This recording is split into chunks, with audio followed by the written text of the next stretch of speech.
Ben, ça me fait plaisir. Alors, t'as mon numéro. Alexandre Moraville-Ouellette.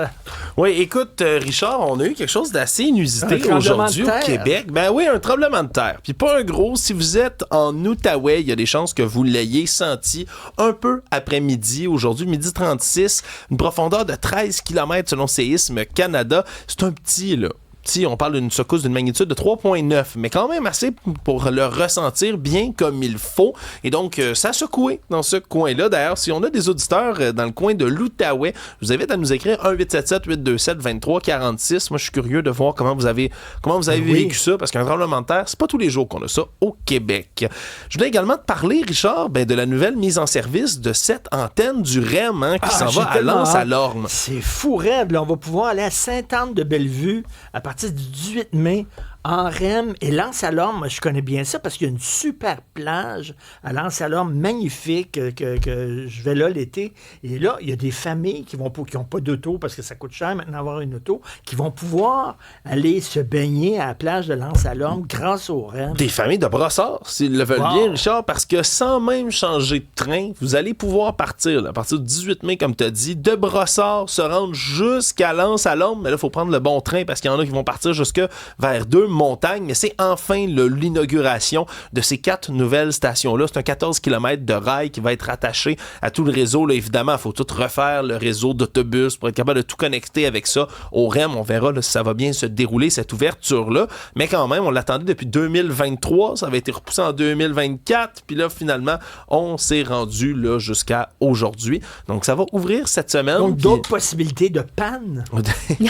D'autres possibilités de panne. Puis écoute, ça m'a fait rire. Je vous ai écrit l'équipe de l'émission en revenant du Canadien de Montréal samedi. J'en ai eu une interruption de service du REM direct quand j'arrive pour le prendre, pour rentrer vers la Rive-Sud. Puis là, il y a des gens, ça s'est mis à grogner puis à chialer autour de moi. Il y a une panne du REM. Puis les gens étaient bien malheureux.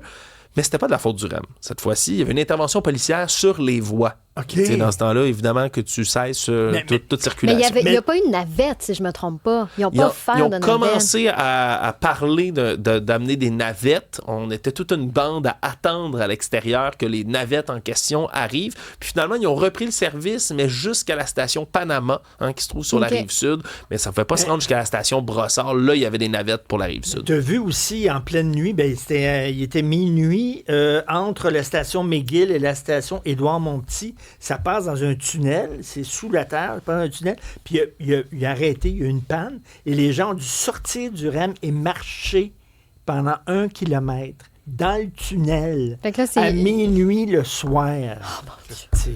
C'est un bon mode c'est un beau et bon mode de transport, mais il y a encore des ajustements à faire, c'est certain, mais dans la grande majorité des cas, on va toujours parler des pannes, ça fonctionne bien. Là. Alors là, le Canadien joue contre les Flyers, puis c'est un match important. C'est un match important parce que c'est le dernier de la saison pour le Canadien de Montréal, dernier de la saison régulière. Ben oui, les séries, mesdames et messieurs, vont commencer en fin de semaine. Et là, il y a plus d'enjeu à savoir qui est l'adversaire du Canadien pour le premier tour des séries. Ça a été officialisé hier. On va être contre le Lightning de Tampa Bay. C'est un match revanche pour la finale de ceux qui suivaient ça pendant la pandémie, la fameuse finale de la Coupe Stanley du Canadien de Montréal en 2021, là où on a échoué, bien évidemment, à battre le Lightning. Oui, on a des bonnes chances parce qu'on a emporté la plupart des duels cette saison contre le Lightning de Tampa Bay. On a une belle fiche, mais ils ont quand même, eux, un petit avantage en ce moment. Puis ce soir, ça va être important pour le Canadien de gagner. Parce qu'en gagnant, on croise les doigts pour que le Lightning, eux, perdent leur prochaine partie. Parce que si tout ça arrive, on va être juste au-dessus d'eux et donc avoir l'avantage de la glace. Et ce qui est assez important quand tu fais une série de 4-7, si la série se rend en 7e game, il faut que tu aies l'avantage de la glace pour être à la maison. C'est les 2 premières sont à domicile, les 2 autres à l'extérieur, puis après ça s'alterne. Donc, ça sera en match 7, tu es à domicile. Et ça, donc, c'est assez important que ça se réalise. Et le Canadien est en bonne position donc pour prendre à peu près n'importe qui dans les séries, comme disait notre collègue Olivier Guillet tout à l'heure. Et en plus, il y a la chasse à un trophée qui se fait. Parce que Nathan MacKinnon, en ce moment, a 52 buts. C'est le joueur ultra vedette de l'Avalanche du Colorado. Il a 52 buts, c'est le plus dans tout le circuit en ce moment. Qui en a 51? Cole Caulfield. Juste en arrière. Fait que si jamais Nathan MacKinnon, qui a encore 2 matchs à jouer, là, malgré tout, si jamais lui compte pas dans les 2 prochains matchs, puis tout d'un coup, là, que Cole Caulfield compte 2 buts ce soir. Bingo! Il pourrait remporter le trophée Maurice Richard, du joueur éponyme du même nom, pour être le meilleur marqueur du circuit. Merci Alexandre, Stéphanie. Sûrement que vous vous souvenez du grand succès Voyage, Voyage de Désirless qui était sorti en 1986. Voyage, voyage.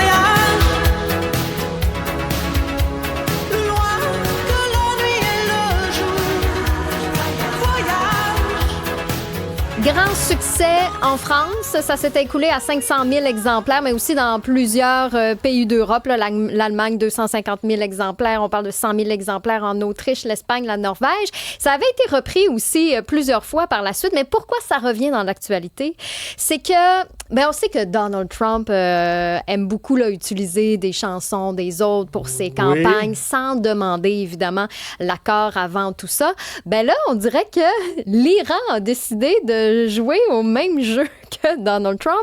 C'est l'ambassade iranienne en Afrique du Sud qui a publié une parodie générée par intelligence artificielle qui met en scène donc un faux Donald Trump qui chante une version revisitée de Voyage, Voyage, mais c'est au sujet du blocus américain dans le détroit d'Ormuz. I will never give you up. The Strait of Hormuz must be shut. Blockade, blockade. In my head, just blockade. Blocade, blocade, donc blocage en français. Et le look, je veux dire, de la vidéo, coiffe des années 80, la veste multicolore, les synthétiseurs. Vous l'avez peut-être vu passer sur les réseaux sociaux, mais là, il y a évidemment Désirless qui a réagi à ça, puis elle dit qu'elle refuse qu'on utilise sa chanson sans son avis, encore moins dans tout ce qui traite politique. Et la pauvre, c'est qu'en février 2025, il y avait eu aussi une parodie avec Emmanuel Macron sur Voyage, Voyage. Donc, tu sais, on dirait qu'elle est dans son manège de « Voyons, on n'arrête pas de reprendre ma toune ». Fait elle n'est pas très contente de la situation, mais c'est quand même fou de « Ah, là, on... » Tu sais, ça fait sourire. Parce qu'en plus, hier, Donald Trump avec son Jésus en IA, en intelligence artificielle. C'était un médecin, selon lui. C'était un médecin qui le représentait en médecin avec une toche blanche puis une cape rouge. Oui. Ça met la table à Luc La Liberté dans quelques minutes. Merci à vous deux. Un peu plus tard dans l'émission, on va parler de Donald K. Donald, le producteur légendaire qui est décédé à 82 ans. Blockade, blockade. I thought this was easy peasy. Blockade. Now MAGA in Melania